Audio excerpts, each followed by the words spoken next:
mahalagang paalala ni Kapango. Hala mga Kapango, ikaw ba ay isang content creator at seryoso kang kumita dito sa mundo ng Reels? Yan ang itanong ko sa iyo. Kung seryoso ka mga Kapango, kailangan mo itong malaman at aksyonan agad. Ayan, bawat upload mo ng video, kailangan mo nang i-check ang iyong recommendation doon sa dashboard kung ang iyong video ay hindi ba ma-plug content. Ayan mga Kapango, hindi pala lahat ng video natin ang ginagaya natin ay recommendable kay. Hindi lahat ng video natin ay pwede kay Mama Mets. Kaya kailangan mo itong i-check araw-araw ang iyong ina-upload na video kung okay ba sa kanya o hindi ka ba na plug content.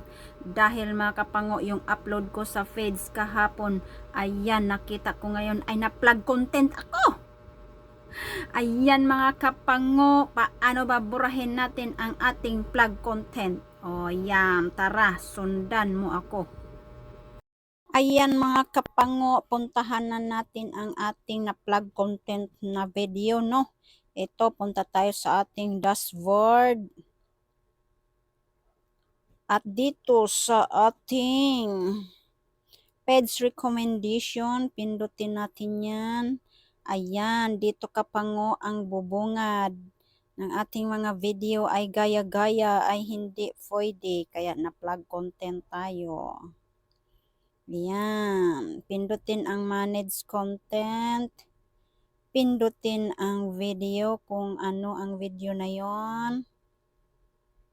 Ayan, dito sa, ito palang video nito mga Kapango. Oh. Ayaw ni Mama Mets, kaya burahin natin ito. Ayan, pindutin ang tick action. Ayan, delete post. Ganon lang siya mga Kapango, kaya palagi nating i-check kung wala ba tayong na-plug content na video. Thank you for watching. Follow for more. Ayan, good news, no stusyon na o no violation na tayo mga Kapango. Kaya ingat sa mga gaya-gaya ng mga video. Hindi lahat pwede. Ayan, malinis na ulit ang ating account. Yan, mga Kapango, no? Yan ang mahalagang paalala. I-check palagi ang mga video dito sa recommendable para walang problema ang ating mga account. Follow for more.